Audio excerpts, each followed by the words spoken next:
교회의 목적은 선교에 있습니다. 선교적 교회가 되는 것이 교회의 목적입니다. 선교는 보냄을 받는 것입니다. 세상 속으로 보냄을 받아서 예수 그리스도의 구원의 소식을 전하는 것, 바로 이것이 교회의 목적이고 선교입니다. 지난주에 저희는 교회의 어떤 목적, 선교적 교회에 대한 비전들을 함께 나누었습니다. 오늘은 그 선교적 교회가 되기 위해서는 또 어떤 교회가 되어야 되는지 그 방법에 대해서 조금 함께 나누고 싶습니다. 지난주에 보여드렸던 우리 교회의 어떤 방향성의 지도를 조금 보여드리도록 하겠습니다. 지난주에 영상을 보셨을 때처럼 저희 교회는 4가지의 중요한 가치를 지향하고 있습니다. 제가 동관교회 처음 와서는 성경, 예배, 공동체, 선교라고 하는 방향으로 설교를 했었습니다. 자, 그런데 내년 2020년을 맞이하면서 제가 지난주에는 선교에 대해서 목적부터 시작을 했습니다. 교회 목적이 선교입니다. 복음을 전하는 것입니다. 우리는 그렇게 목적을 위해서 존재합니다라고 하는 말씀을 드렸고요. 오늘 2번째, 그러면 선교적 교회가 되기 위해서는 어떤 방법이 필요한가, 어떻게 선교할 수 있는가에 대한 구체적인 방법, 야구로 따진다면 이루에 해당하는 이야기를 좀 하고자 합니다. 공동체라고 적혀 있는데 오늘은 공동체의 핵심인 사랑이라고 하는 주제로 사랑의 교회라는 말씀을 좀 드리고 싶습니다. 지난주 설교 말미에 마태복음 28장에 있는 예수님의 지상 명령, 예수님의 대명령이라고 부릅니다. The Great Commission이라고 부르는데, 미션이란 단어에다가 컴자를 붙여서 하나님께서 파송하는, 바로 커미션, 예수님께서 대명령을 하셨던 말씀을 읽으셨는데요. 그 말씀을 먼저 다시 읽고 오늘 계속 말씀을 나누고자 합니다. 화면에 있는 말씀 함께 봉독합니다. 그러므로 너희는 가서 모든 민족을 제자로 삼아 아버지와 아들과 성령의 이름으로 세례를 베풀고 내가 너희에게 분부한 모든 것을 가르쳐 지키게 하라. 볼지어다 내가 세상 끝날까지 너희와 항상 함께 있으리라. 아멘. 이 말씀을 이끌어서 대명령이라고 말합니다. 대명령, 지상명령이에요. 교회가 해야 될 목적입니다. 자, 그러면 이 대명령과 함께 대계명이라는 게 있습니다. 신약 성경에 대명령을 이루기 위해서는 대계명을 따라가야 되는데, 이 대계명을 이끌어서 The Great Commandment라고 합니다. 이 대계명은 무엇이냐면 화면에 있는 말씀 같이 또 봉독하겠습니다. 내 마음을 다하고 목숨을 다하고 뜻을 다하여 주 너의 하나님을 사랑하라 하셨으니 이것이 첫째 되는 계명이요 둘째도 그와 같으니 이웃을 내 자신같이 사랑하라. 대명령을 이해하기 위해서는 대계명을 지켜야 되는 거예요. 우리가 선교라고 하는 목적을 이루기 위해서는 방법이 필요한데 그 방법은 바로 대계명입니다. 예수님께서는 이 대계명을 부르실 때에 새 계명이라고 또 부르기도 하셨습니다. 요한복음에 있는 말씀을 다시 한번 같이 봉독하도록 하겠습니다. 새 계명을 너희에게 주노니 서로 사랑하라. 내가 너희를 사랑한 것 같이 너희도 서로 사랑하라. 너희가 서로 사랑하면 이로써 모든 사람이 너희가 내 제자인 줄 알리라. 아멘. 자, 첫 번째 대계명, 첫 번째 대명령, 두 번째 대계명입니다. 한번 따라해 보시기 바랍니다. 대명령, 대계명. 첫 번째 대명령은 선교적 명령입니다. 자, 대계명은 사랑의 계명입니다. 선교하기 위해서, 복음이 증거되기 위해서 어떤 방법이 필요한가? 서로 사랑하라는 것입니다.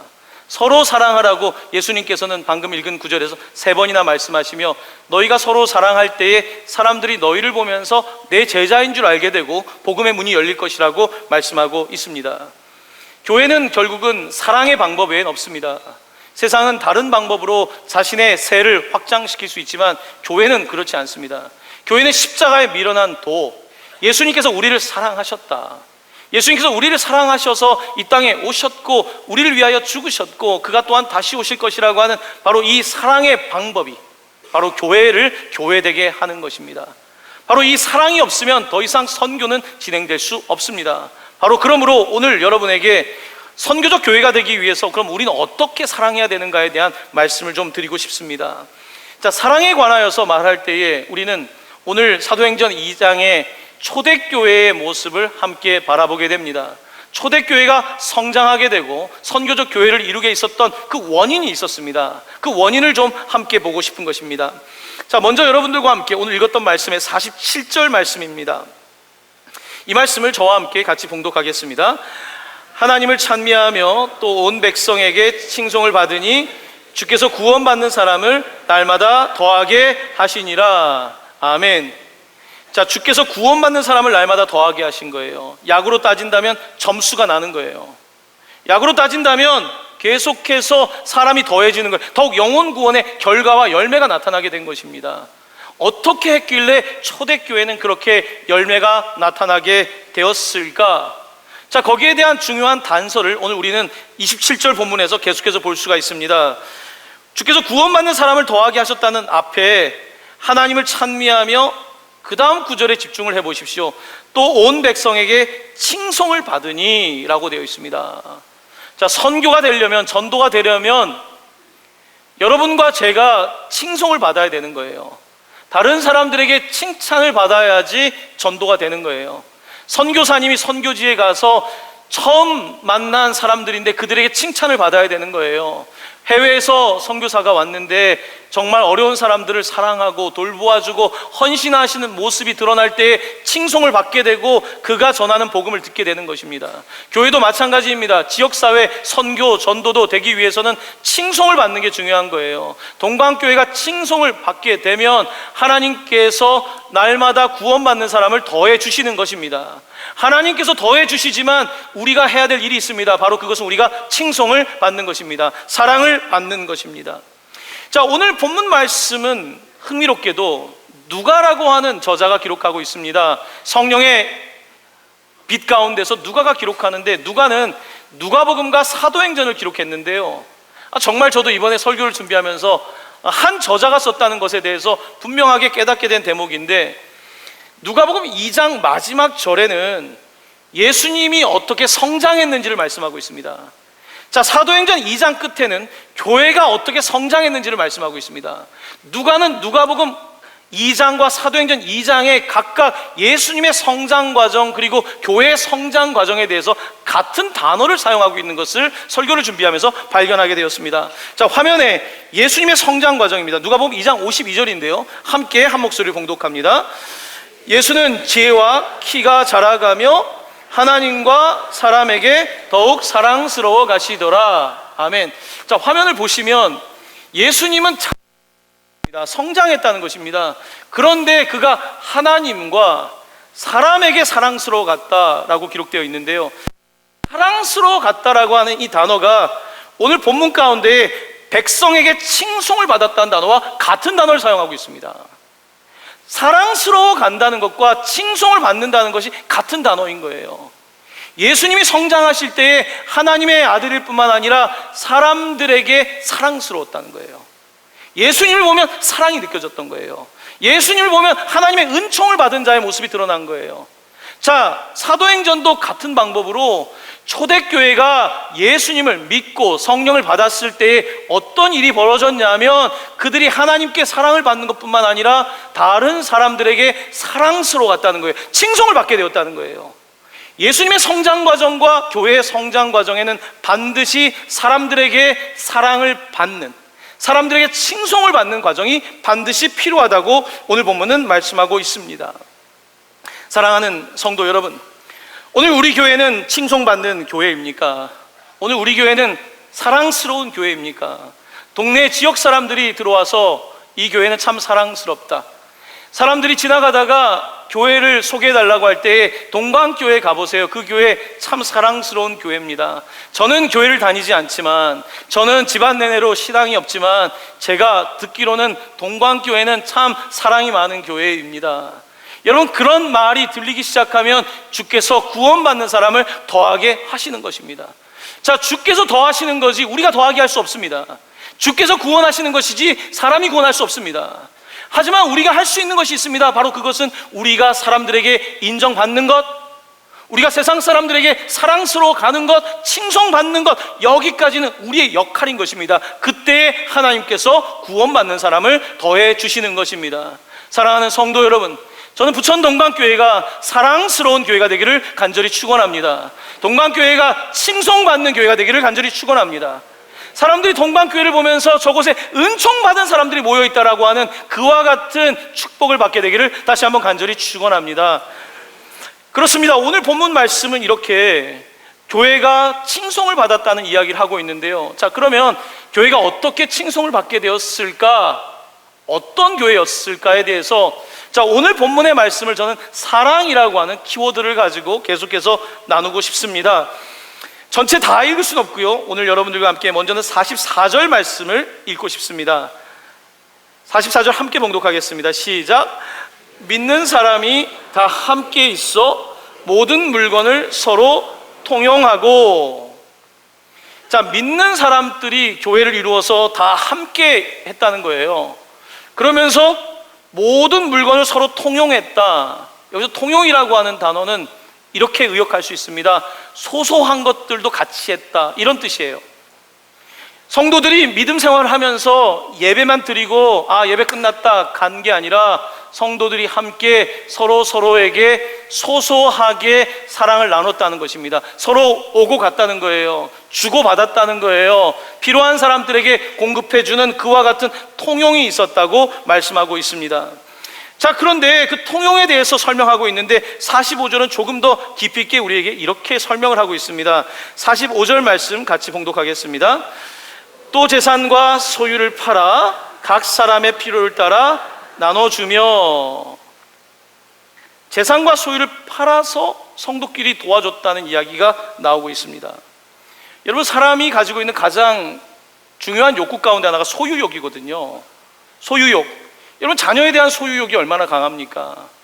여러분, 재산에 대한 소유가 얼마나 강합니까? 부동산, 여러분 자산에 대한 소유욕처럼 강한 건 없거든요.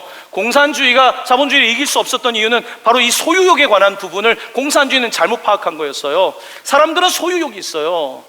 다 소유욕을 갖고 있습니다. 저도 소유욕이 있고 여러분도 다 소유욕이 있습니다. 자, 그런데 오늘 본문에 등장하고 있는 교회는 소유욕을 통제할 수 있었다는 거예요. 내가 가지고 있는 소유인데 남한테 줄 수 있는 게 이게 쉬운 일이 아니지 않습니까? 자, 그런데 어떻게 소유라고 하는 것을 내려놓을 수 있었을까? 보통 우리는 살아가면서 소유를 절대 가치로 봐요. 우리의 삶의 목표는 더 소유하는 거잖아요. 더 많이 소유하는 거고, 이왕이면 더 고가를 소유하는 거고, 우리는 소유가 우리의 삶의 목적인 경우가 많습니다. 소유가 절대 가치인 거예요. 특별히 우리 시대를 살아가면서. 자, 그런데 초대교회 성도들은 소유가 절대 가치가 아니었어요. 소유보다 더 높은 가치가 있었어요. 바로 그것은 예수께서의 십자가의 가치였어요. 예수께서의 복음의 가치였어요. 복음을 나누는 것이 더 중요하다는 가치라고 생각한 거예요. 이게 절대 가치가 바뀐 거예요. 소유가 절대 가치가 아니라 소유는 상대 가치인 거예요. 절대 가치를 위하여서 사용해야 될 가치였던 거예요. 예수님보다 더 높은 가치가 아닌 거예요. 그렇게 예수를 만나고 나니까 이 더 높은 가치를 위해서 세상 사람들이 보기에는 가장 높은 가치라고 하는 소유와 재산을 팔 수 있었던 거예요. 그리고 이것들을 나누는 놀라운 일이 벌어지게 됩니다. 올해 한 가정의 신앙 고백을 듣게 되었어요. 저희들이 5월 달에 이제 가정 예배를 같이 하는 프로젝트를 하지 않았습니까? 그러면서 지금까지도 이제 주보에 가정 예배 혹은 구역 예배를 드릴 수 있도록 여러분에게 자료를 드리는데요. 청소년을 키우고 있는 가정 이야기입니다. 이제 가정 예배를 이제 드린 거예요. 5번 동안 하다 보니까 한 번도 가정 예배를 이렇게 드린 적이 없었던 거예요. 특별히 청소년들은 공부한다고 가정 예배 안 드리잖아요. 가정 예배를 교회에서 시켰으니까 드리기 시작한 거예요. 드리고 같이 삶을 나누면서 너무 좋았다는 거예요. 가정이 밥만 먹는 게 가정 아니지 않습니까? 나눔이 있어야 되잖아요. 말씀을 나누고 기도하는 가운데 우리 교회 네팔 선교에 대한 프로젝트에 대한 이야기가 나왔다는 거예요. 그러면서 네팔 학교를 위해서 기도하는데, 이 가정은 이제 그 첫째 아이를 이제 고등학교를 졸업하면 해외 연수를 시키기 위해서 적금을 붓고 있었다는 거예요. 근데 이제 네팔에 대한 이야기가 나왔을 때 그 자녀가 나를 위해 모은 돈을 해외 네팔 선교에 보내고 싶다는 그런 이야기를 그 가정 예배 시간에 한 거예요. 그래서 그 그것을 가정이 결정하고 저한테 네팔 헌금을 가져다 주신 거예요. 1,000만 원 헌금을 자녀가 결단해서 드린 거예요. 저는 그 가정의 이야기를 들으면서 이 가정은 정말 많은 복을 받았구나. 왜냐하면 소유라고 하는 가치보다 더 높은 가치를 자녀가 이해하는 거잖아요. 여러분, 우리가 돈이라고 하는, 자산이라고 하는 가치가 필요하죠. 하지만 이게 절대 가치가 될 때 얼마나 무서운 우상이 됩니까?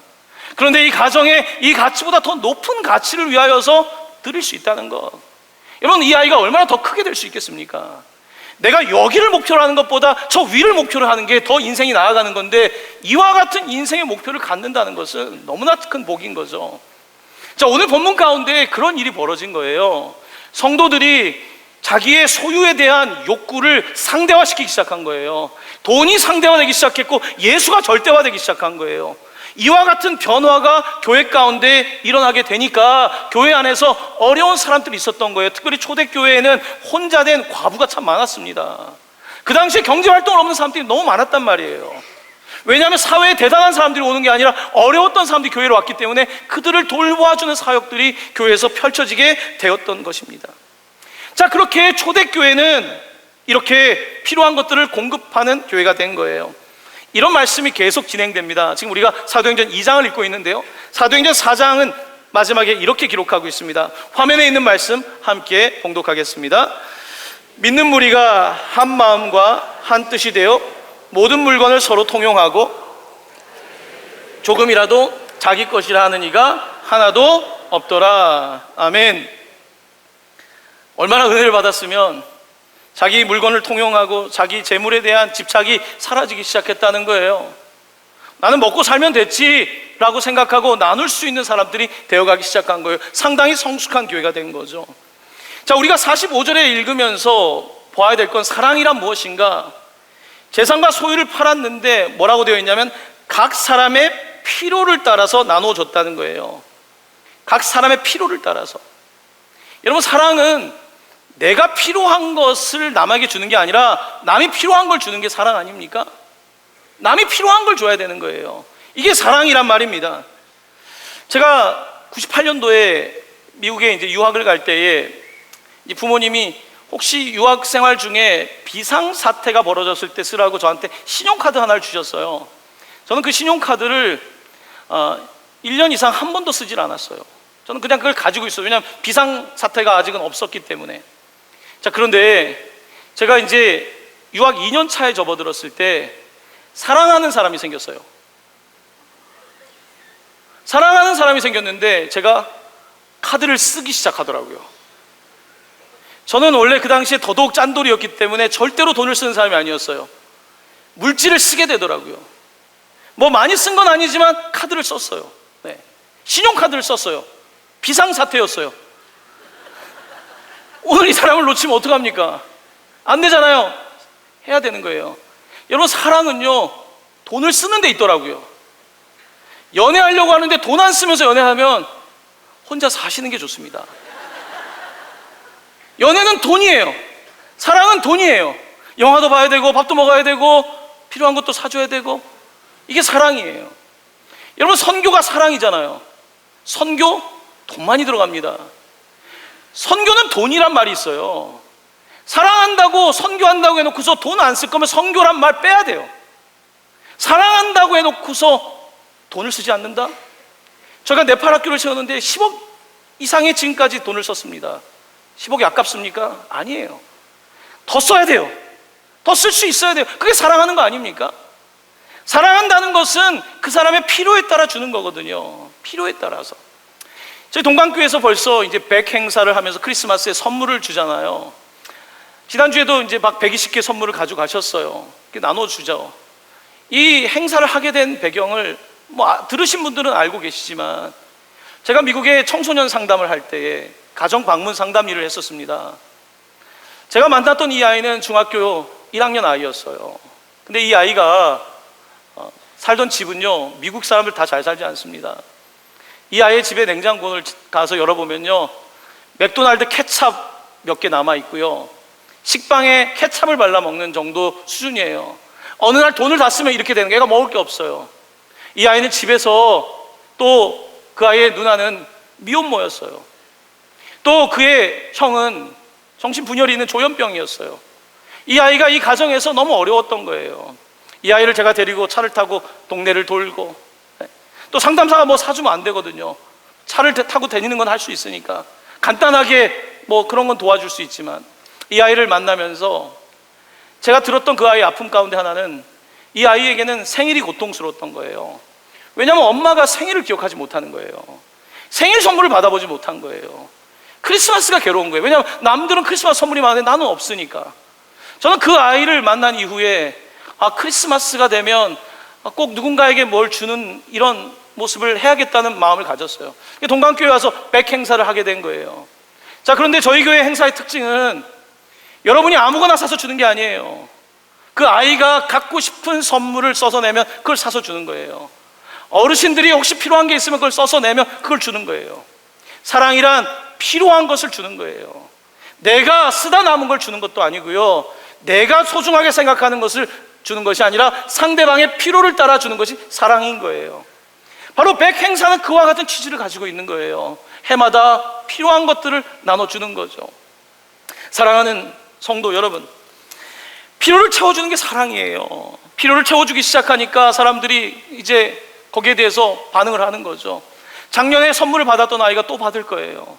그 아이는 크리스마스가 될 때마다 선물을 받겠죠. 그리고 그 아이는 기억하겠죠. 누군가 내 생일을 기억하는 것처럼 누군가 크리스마스를 기억하고 나에게 어린 시절에 신발을 주었고 그 신발을 1년 동안 신으면서 이 아이는 생각하지 않겠습니까? 나는 기억되는 사람이라는 것, 나는 소중한 사람이라는 것, 내 필요가 충족되지 않는 것이 아니라 누군가가 내 필요를 충족시켜준다는 것을 그래도 1년의 중요한 날이라도 깨닫지 않겠습니까? 거기에 우리가 지금 하는 행사의 취지가 있는 것입니다. 여러분, 사랑한다는 것은 나눠주는 거예요. 그렇게 할 때 사람들은 그 교회를 높이 평가하고 그 사람을 높이 평가하는 거예요. 그 사람은 수전노처럼 돈의 가치를 위하여 사는 사람이 아니라 더 높은 가치를 위하여 살아가는 사람이라는 평가를 받게 되는 것이죠. 지난 금요일에 여러분들이 바자회를 통해서 많이 수고하셨던 재정에 저희는 1,000만 원을 라면 사는 데 썼습니다. 그 중에 500박스를 이제 괴한동 사무소에 갖다 줬어요. 이것도 마찬가지예요. 그동안은 쌀을 드렸어요. 원로 목사님 때부터 부천시 사랑의 쌀 운동은 동방교회가 시작한 겁니다. 그래서 지역사회에 쌀을 나눠줬는데요, 저는 잘 몰랐어요. 쌀은 가정이 어려우신 분들은 사실은 저가로 쌀을 살 수 있대요. 쌀을 받는 것보다 더 비싼 게 라면이라고 하면서 괴한동 사무소에서 저희들에게 라면을 주시면 좋다는 이야기를 저희가 들은 거예요. 그래서 이제 라면을 500박스를 가지고 갔는데, 라면을 그냥은 못 주잖아요. 그래가지고 저희가 또 고민을 많이 했어요. 이게 라면이에요, 라면. 받고 싶으시죠, 여러분도? 과자 들어있을 것 같잖아요. 이 라면 20개 들어있어요, 여기에. 저희들이 라면을, 비록 뭐 라면 20개를 드리는 거지만 필요한 것을 주는 게 참 중요한 거 아닙니까? 동사무소에 갔더니 요즘은 이렇게 나눔이 너무 없다는 거죠. 들어오는 것도 없고요. 여러분, 요즘 다녀보시면 크리스마스도 뭐 크리스마스 같지가 않잖아요. 교회들도 왜 이렇게 소극적인지. 저는 막 교회다가 사실은 엄청 큰 트리를 하고 싶었거든요. 우리 주님 오신 날이 얼마나 좋은데, 그래도 빛이라도 환하게 하려고. 교회 안에 트리도 예전에 조그만 거 있었는데 저는 그런 거 싫어요. 큰 거 하고 싶더라고요. 그래서 우리가 조금 더 이 좋은 때에 그런 정신을 가지고 나아가면 좋겠다는 생각을 하고 있는 거죠. 사랑은 주는 거예요. 섬기는 거예요. 참 올해 감사한 일들이 많이 있습니다. 지난 추수감사 때 우리 교회 10여 명의 성도님들이 충남 서천에 있는 원산교회라는 곳을 방문했어요. 동강교회가 개척한 교회지만 그동안 많이 섬기질 못했어요. 그 교회가 많이 어렵다는 소문을 듣게 됐어요. 그래서 제가 부탁을 했어요. 그러면 우리 교회에 좀 팀을 구성해서 가서 그 교회 형편을 좀 보고 와달라. 정탐꾼을 보낸 거죠. 그래서 음식도 준비해 가고 선물도 가지고 가고 하면서 정탐을 하고 왔어요. 갔더니 가장 필요한 게 뭐냐면요, 교회가 너무 오래전에 지어놔서 추워요. 그리고 교회에 갔더니 냉장고가 있는데 골드스타 금성이더라고요. 금성. 아직도 금성을 쓰고 있는 거죠. 그걸 가셨던 분들이 막 이제 안타까운 거죠. 그래서 이제 그 교회를 그러면 수리 비용을 견적을 받아보라고 했더니 수천만 원 나왔어요.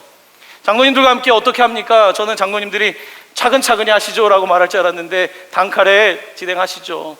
그래서 이걸 결정하고 지난 토요일에 한 10분 정도가 토요일 날 가서 몸으로 일을 하셨어요.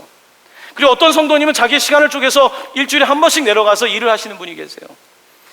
자, 그곳에서 일을 하고 오시는데 그 목사님이 60대 환갑이 넘으신 여자 목사님이 대부분 80대 어르신을 섬기고 있는 목사님께서 저한테 문자를 보내셨어요. 목사님 평안하시죠? 오늘 XX 집사님 혼자서 7시에 오셔서 사택창을 바꿔주시고 지붕바지 달아주시고 6시에 가셨습니다. 훌륭하신 목사님이 계시니 귀한 집사님이 계시네요. 창 쪽에는 추워서 못 앉는데 오늘 창을 바꿔주시니 창 쪽에 앉아도 하나도 안 춥네요. 따뜻한 겨울을 보내게 돼서 마음이 훈훈하고 따뜻해집니다. 그러면서 그 다음날 문자가 왔어요. 목사님 사택창을 바꾸고 나니 자다가 추워서 한두 번씩은 깼는데 안 깨고 새벽 아침까지 잘 잤습니다. 목사님 고맙습니다. 피로를 채워준 거예요. 환갑이 넘은 여자 목사님께서 추운 곳에서 그 남편은 어르신들을 모시고 다니세요. 이 교회에 가장 필요한 게 뭘까? 수리해 주는 거고 고쳐주는 거였어요. 성도님들이 마음을 모아서 함께하는 모습을 보면서 저도 너무 큰 감동을 받았어요. 정말 내일처럼, 인건비를 줄이기 위해서 내일처럼 하시고 그런 모습을 바라보면서요. 사랑하는 성도 여러분, 주께서 구원받는 사람을 더하시는 건요, 막연한 추상적인 자기의 어떤 그냥 기도만으로 되는 게 아니잖아요. 이게 이루어지려면 실무가 있어야 되는 거고 프랙티스, 실천이 있어야 되는 거 아닙니까? 그렇게 되기 위해서는 칭송을 받아야 돼요. 칭송을 받고 사랑스럽다. 아니 동방교회 어느 교회인데 저렇게 하냐.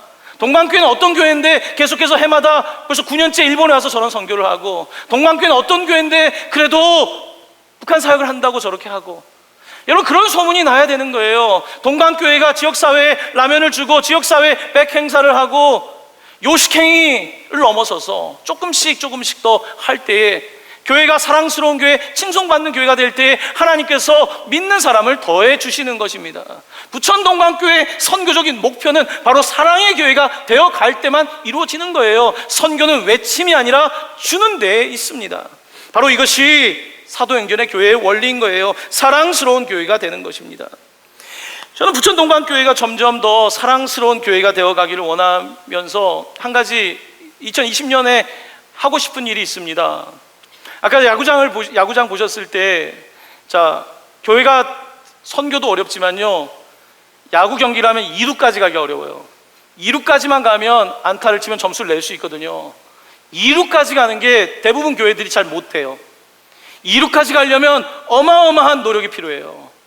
공동체가 되고 사랑까지 가기 위해서는 정말로 애써야 되는데, 자, 동방교회의 온도를 측정해 본다면 여러분 몇 도 정도 될까요? 제가 옛날에 군대 시절, 군대라기보다는 제가 방위를 나왔거든요. 방위를 나왔는데 제가 어떤 좀 부끄럽지만 제가 특기가 있었어요. 특기가 뭐냐면 제가 목욕탕 관리병이었어요. 목욕탕 관리병인데요, 그 당시에 온도계 안 줘요. 저는 손만 딱 넣으면 몇 도신지 알아요. 내 손이 온도계예요. 저는 계속 아침 저녁으로 목욕탕 물을 받아서 온도를 측정한 사람이란 말이에요. 너무 뜨거우면 찬물을 좀 더 털고 이런 거 잘해요. 교회의 온도는 몇 도일까? 동방교회가 온도가 몇 도일까? 선교의 결정권은 여기에 있는 거예요. 동방교회가 선교를 하려면 동방교회 온도가 몇 도일까? 1도만 올라갈 수 있다면, 동방교회가 전체적으로 1도만 더 올릴 수 있다면, 이런 놀라운 일이 벌어지지 않겠습니까? 2020년도에 동방교회의 변화를 바라보면서 저는 이런 좀 제안을 하고 싶어요. 그동안 교회들이 좀 착각하고 있는 게 뭐냐면요, 한국교회는 1980년대와 1990년도에 가장 성장을 했어요. 1990년도에 피크를 찍었단 말이에요. 자, 그 이후로 지금 한국교회는 상당히 하향세에 있어요. 근데 많은 분들이 1990년대를 많이 이야기해요. 1990년대처럼 왜 하지 않느냐는 거예요. 90년대처럼 하고 싶지만 세상이 많이 바뀌었죠. 벌써 그 세대는 떠나고 새로운 세대가 오고 있죠. 이런 때에 어떻게 해야 되는가? 사람들은 또 개인주의가 됐어요. 한국은 아파트 문화예요. 얼마 전에 신방을 갔더니 식당이 잘 안 된다고 하죠. 배달은 잘 된다 그러죠. 배달의 민족이라고 하는 그런 업체는 시가가 4조 원 정도 된다고 하지 않습니까? 다 배달을 시켜 먹는 거예요. 집에도 나가지도 않고. 이게 한국 문화가 되어가고 있죠. 점점 사랑의 온도가 식고 있어요. 크리스마스 분위기도 나지 않아요. 사람들이 서로에게 다가가지 않아요. 이와 같은 분위기가 전체 경제를 더 다운시키고 있고 사람들의 심리적인 위축도 상당히 심각해요. 교회도 그 영향을 받고 있어요. 그런데 교회는요, 여러분, 감사한 것은 교회는 카운터 컬처럴, 뭐냐면 이 문화의 흐름을 역행하는 거예요. 사도행전 교회가 그 당시에 뭐 문화를 따라했는 줄 아십니까? 아니에요. 그 당시에 문화의 카운터 컬처로 오히려 반대로 작동을 했던 거예요. 자, 오늘 우리가 새로워지기 위해서는 결국은 사랑인데요, 여러분, 요즘은 사랑도 사는 시대 아닙니까? 사랑도 사요. 사람들이 돈 주고, 주례하는 사람도 사고, 사회자도 사고, 축가도 사고, 친구도 사고, 사는 시대란 말이에요. 여러분, 사는 관계는 얕은 관계예요. 얕은 관계가 아니라 사람들은 깊은 관계를 원해요. 사람에게는 깊은 관계에 대한 욕구가 있어요. 엄마의 품이 큰 것은 엄마의 깊은 사랑 때문에 그런 거예요. 깊은 관계가 필요한 거예요. 사람은 싸구려 사랑이 치유하는 게 아니라 깊은 사랑이 사람을 바꾸는 거거든요. 하지만 지금은 깊은 사랑을 경험하고 싶은데 어디로 가야 될지 몰라요. 사랑이 필요한데 교회마저도 차가워진다면, 교회마저도 세상을 외면한다면, 교회마저도 자기의 몸을 불리는 데 끝난다면, 교회가 선교적 사명을 잃어버린다면 세상엔 무슨 대안이 남겠습니까? 교회는 사랑해야 되는데 사랑하기 위해서는 어떻게 해야 될까요? 여러분, 올해 교회에 등록되었다가 빠진 분들도 있지만 데이터를 찾아보면 동강교회 아이들부터 어른까지 4,800명이 컴퓨터에 등장합니다. 4,800명의 사람을 저도 다 기억하지 못합니다. 어떻게 다 사랑하겠어요? 만나서 인사도 못할 정도로 지나치는 사람들이 많은데, 그래서 교회에 필요한 게 뭡니까? 오이코스를 만든 거예요. 구역이라고 하는 단어는 굉장히 매니지먼트의 개념이에요. 지역을 나눠서 구역을 한 거예요. 구역, 관리한 거예요. 여러분, 교회는 관리가 아니에요. 무슨 과장님이 관리하고 뭐 이런 조직 아닙니다. 대리가 챙기고 이런 조직이 아니에요. 교회는 관리 조직이 아니라 교회는 몸이에요. 주님의 몸이에요. 성경은 우리에게 두 가지 중요한 단어를 말해요. 한 가지는 사도행전 교회가 성전에 모였다. 두 번째는 오이코스에서 모였다. 오이코스는 뭐예요? 집이에요. 집. 여러분, 저는 성전에서 잘해야 하는 편이에요. 성전에 오면 역할을 할 수 있죠. 하지만 집이 어려운 거 아니에요? 여러분도 교회에 와서 오늘 1시간 예배 드린 게 뭐 어려워요? 물론 시간을 쪼개서 와야 되긴 하지만 더 많은 시간을 보내는 집이 어려운 거죠. 더 많은 시간을 보내는 회사가 어려운 거죠. 올해 우리 교회 회사에서 8명을 전도한 분이 계세요. 어떻게 회사에서 하길래? 돈도 많이 썼겠죠? 어떻게 했길래 회사에서 8명을, 억지로가 아니라 8명을 전도할 수 있을까? 오이코스인 거죠. 회사를 오이코스화 만든 거죠. 주변에 있는 사람들에게 그런 영향력을 갖게 된 거죠. 선한 영향력을 갖게 된 거죠. 여러분, 우리 교회는 230개의 오이코스 구역이 있어요. 그런데 이게 그냥 관리하고 그냥 모이라고 하니까 억지로 모이고, 그렇게 해서는 안 되는 거거든요. 사랑은 억지로 하는 게 아니거든요. 군대가 아니잖아요. 억지로 간 게 아니잖아요. 여러분들 자발적으로 오신 거잖아요. 교회는 자발성이 있어야 되고, 자발성의 핵심은 성령이거든요. 성령 우리 가운데 자발성을 일으키는 거예요. 누가 뭐 헌금을 하라고 해서 한 게 아니라 하고 싶은 거예요. 자발성이 생겨나는 거예요. 누가 뭘 하라고 해서가 아니라 섬기고 싶은 거예요. 이게 성령께서 하시는 일인데, 성령께서 우리 가운데 자발성을 일으키실 때 그게 오이코스까지 가는 게 제가 갖고 있는 기도인 거예요. 어떻게 하면 좀 더 이런 오이코스가 될 수 있을까? 그냥 모이는 게 아니라 어떻게 하면 선교적인 목적을 가지고 모일 수 있을까? 저희가 이제 오이코스를 또 새롭게 하기 위해서 오이코스를 할 수 있는 분들을 더 리더들을 세우려고 그래요. 여러분, 다양한 오이코스가 가능해요. 제가 얼마 전에 화성 지역에 저희 교회 성도님들이 많아요. 회사를 운영하는 분들, 제조업체가 많기 때문에 그곳을 신방을 했어요. 장로님, 집사님, 성도님들이 같이 모여서 예배하는데 큰 감격이 있었어요.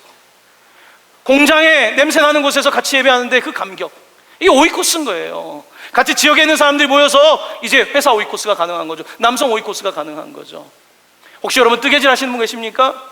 뜨개질 하시는 분들끼리 모여서 뜨개질 오이코스를 만드세요. 네팔에 내년에 겨울에 아이들이 쓸 모자를 한 300개만 만들어 주세요. 그러면 오이코스가 되는 거 아니에요. 제가 어떤 권사님께 부탁을 드렸어요. 권사님은 팥죽을 잘 하시니까 1년에 몇 번만 팥죽을 써서 탈북자 부천에 있는 400명에게 주시면 어떨까요? 팥죽 오이코스가 되는 거죠. 내가 각자 잘하는 것들을 내려놓고, 물질을 넣을 수 있는 사람은 조금 내려놓고, 내가 시간을, 은사를 들여서 주님의 일을 할 수 있다면, 내가 그와 같은 미션을 위하여서 내가 가진 것들을 나누고 필요한 것들을 채워줄 수 있다면, 바로 그게 오이코스가 되는 것이고, 그런 오이코스가 될 때에 선교의 문이 열리게 되는 것이고, 주께서 구원받는 사람을 더해주시는 역사가 일어나는 것입니다. 바로 이게 교회예요. 하지만 많은 분들은 야구 경기에서 1루까지 와요. 예배 드리고 끝나요. 선교보다는 누군가 하겠지. 여러분, 선교는 누군가 하는 게 아니에요. 선교는 내가 해야 될 거예요. 해외 선교사가 하는 것도 아니고, 사회복지사가 하는 것도 아니고, 목회자만 하는 것도 아니고, 우리 모두 선교사로 보냄을 받은 사람들로 살아가야 되는 것입니다. 교회는 이와 같은 비전을 향해 나아가야 되는데, 많은 교회들이 지금 예배 드리는데 급급하고 있죠. 안타까운 일이죠. 하나님께서 이렇게 많은 기회를 주셨는데 우리는 그 자원들을 허튼 데 사용하고 있는 건 아닙니까? 미국 실리콘밸리에 가면요, 여러분 아는 구글, 아마존 큰 회사들이 많죠. IT 업계의 사람들도 영적으로 갈급한 건 마찬가지 아닙니까? 그들 위해서 IT 회사가 있어요. 당연히 IT 교회도 있어요. IT 교회는요, IT를 많이 써서가 아니라 그들이 다니는 교회는 벤처 회사처럼 벤처 교회들이 있어요. 벤처 회사들이, 신앙이 있는 사람들이 벤처 캐피탈을 교회에다가 주고 교회를 스타트업을 시키는 거죠. 교회도 스타트업이 필요한 거예요. 교회도 시작할 수 있어야 되는 거예요. 그래서 실리콘밸리에 교회들이 생겨나고 있어요. 동방교회가 올해 둥근교회를 개척했어요. 청년들에게 많은 재정을 쓰진 않았어요. 청년들에게 둥근교회를 개척하게 한 이유는 바로 스타트업이에요. 청년들에게, 지금 청년들이 모이지 않는다라고 하는 그 정도 수준이 아니라 오히려 스타트업을 통해서 그들을 주께로 인도하는 거예요. 1년 동안 금요일 10시 예배가 끝나면 매주 청년들이 역공역 앞에서 찬양을 했어요. 지난주에는 비가 왔어요. 청년들이 그곳에 찬양을 할 때에 어떤 청년이 지나가다가 목사님과 이야기를 나누고 전화번호를 주고 교회로 오겠다고, 둥근교회로 오라고.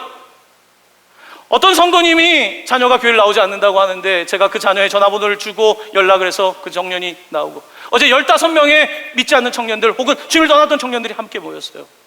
벤처가 가능한 거죠. 여러분, 지금 우리나라 사회가 지금 있는 경제만 가지고 살려고 한다는 건 그건 착각이에요. 교회도 마찬가지인 거예요. 스타트업을 하지 않으면 안 되는 거예요. 교회 안에 우리 교회 하나가 아니에요. 지금 이 교회를 가른다면 몇백 개의 교회가 될 수 있는데, 이 교회가 하나라고 하는 이유로 그냥 묶여 있는 것은 하나님 보기에 너무 자원 낭비인 거죠. 우리에게는 스타트업이 필요한 거예요. 회사는 스타트업이 하려면 아이디어가 필요해요. 아이디어가 필요하고 자본이 필요해요.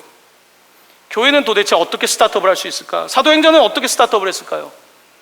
사도행전 교회의 개척은 뭘까요? 돈이 많아서였을까요? 아니면 장소가 있었을까요? 아이디어가 좋아서였을까요? 아닙니다. 사도행전 스타트업의 특징은 먼저 성령께서 스타트업 불을 지펴주셨고, 그들 가운데 그리스도의 사랑이 충만했던 거예요. 가장 확실한 벤처 캐피탈, 가장 벤처 회사가 필요한 자본이 있다면 교회는 바로 그게 사랑이에요. 그 사랑을 갖고 있다면 이 시대의 교회는 놀라운 부흥을 경험할 거예요. 동방교회가 여기에 머물지 않을 거예요. 여러분에게 그리스도의 사랑이 충만하다면 여러분, 상상은 여러분께 맡깁니다. 하나님께서 어떤 일을 행하실지에 대해서 여러분들은 바로 이게 교회구나, 사도행전의 교회를 넘어서서 동방교회가 그렇게 되는 것을 보게 될 것입니다. 사랑하는 성도 여러분, 오늘 말씀을 듣고 여러분의 삶에 그리스도의 사랑을 다시 붙잡고 작지만 소소하게 사랑을 나누는 아름다운 성도들로 살아가시기를 예수님의 이름으로 간절히 축원합니다. 아멘.